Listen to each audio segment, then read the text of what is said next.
You're listening to the Suites Flow podcast. Ciao and welcome from Mario and Alessia to a new episode of the Suites Flow podcast. Great to be here. And yeah, we're jumping right in today. We really are. Because get this, today, for every one affordable housing unit being built, developers are putting up 73 luxury condos. 73 to 1. Wow. That ratio just says it all, doesn't it? Yeah. It's the core of what we're looking at, this huge, honestly dangerous gap between what's being built and what people actually, need. This is inspired by the ideas in the Suites Flow essays. It's more than just a shortage. It's like the aim is completely off. Okay, let's break down just how big this problem is, because it really hits you when you look at, well, pretty much any major city around the world. Yeah. I mean, I follow developments from Miami, Mumbai, Lagos, Sydney. It's the same story everywhere. These monuments to excess. Glass towers, marble lobby. Infinity pools, starting prices of what, $2 million? It's this global template. And the really painful part, the human side, is seeing this happen right next door to people who are struggling. We're building these luxury palaces while, teachers, nurses, the people who make a city run, they can't find a decent place to live. The numbers on that human cost are just staggering. The Suites Flow essays mention Los Angeles, right? 36,000 people without homes. Mm-hmm. And yet the city has 93,000 vacant housing units. 93,000. And many kept empty on purpose, right? For strategic investment reasons. The homes are there, but people can't get to them. It's this massive mismatch. That's the real pain point. And it's confusing because if you look at some economic numbers, things look okay. Like median household equity shot up 45% between 2019 and 2022. Right, so if you already own property, you did great. Exactly. But then you look at consumer sentiment and it's in the toilet. People feel poorer. How does that work? I find that paradox fascinating. If wealth is technically up, why does everyone feel so squeezed? It comes down to inflation psychology. The research shows our brains just process things differently. That big jump in home equity, it feels kind of abstract, far away, unless you sell. Right. It's not cash in your pocket day to day. But the rising price of groceries, gas, your rent check going up again, you feel that immediately, every day. It's painful. Okay, yeah. That immediate feeling of losing ground just overrides the maybe someday asset gain. And that really paints the picture of these two economies, the wealth games. They went mostly to existing asset owners. Boomers, people who already own homes. While the costs inflation, higher interest rates hammered the people trying to become asset owners. Millennials, renters. Hit them right where it hurts, without that home equity cushion. Yeah, and that bias in the system, favoring the high-end, the luxury. It explains why developers keep building the wrong things. Which brings us to the market right now, the system error. Let's look at the hard data. Because if the demand for luxury was really that strong, vacancies wouldn't be climbing like they are. Okay, so what are the numbers? Well, late 2024, the overall U.S. multifamily vacancy rate was around 8%. Not terrible, not great. But Milter, just for luxury units, Higher. jumps to 11.4%. That's almost 50% higher vacancy for the most expensive apartments. That's a huge signal. Wow, the market is basically screaming too much luxury. Look at places like Austin. Yep. A boom town, right? Luxury vacancy hit 15%. Landlords were offering like 2 months free rent just to get people in. 15% vacancy and giving away almost 20% of the annual rent. That tells you they completely misjudged who could actually afford these places. Fundamentally. And the concentration is wild. In downtown LA, the analysis found 97%. 97% of new rental construction was 4- and 5-star luxury. Average rent over $2,800 a month. Why? Why build only that tiny sliver when the need for workforce housing is so obvious? It comes back to the money, doesn't it? The financing. It's just easier, frankly, more profitable upfront for developers to get loans for a high-end luxury project. Easier than affordable housing. Much easier. Cleaner margins, often simpler approvals, quicker returns for the banks and investors. They're chasing the high margin, not necessarily the high need.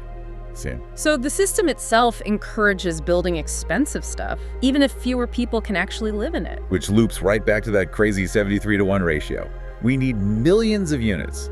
Economists argue exactly how many. Maybe 1.5 million, maybe 7 million. But what are we building? Almost 500,000 luxury units versus less than 7,000 affordable ones. And there was that Columbia research, Alex Schmertz, showing that between 2000 and 2020, the U.S. actually built a surplus of 3.3 million units compared to population growth. Wait, a surplus?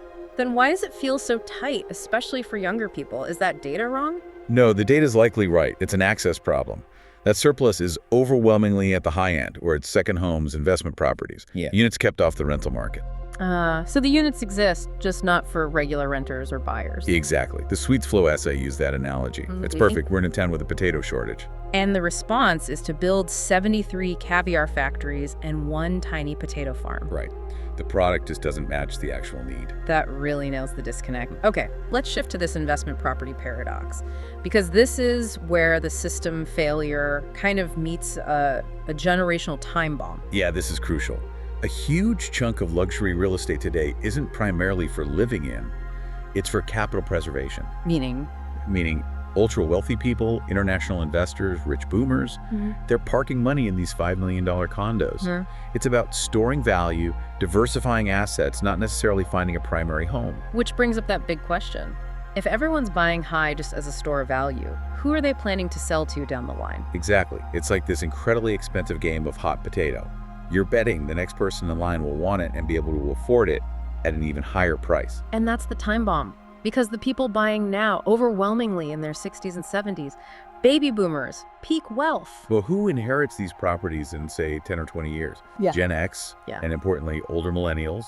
And this is the generation that got hammered by student debt, stagnant wages, maybe couldn't even afford a starter home. Right. Their whole financial reality is different.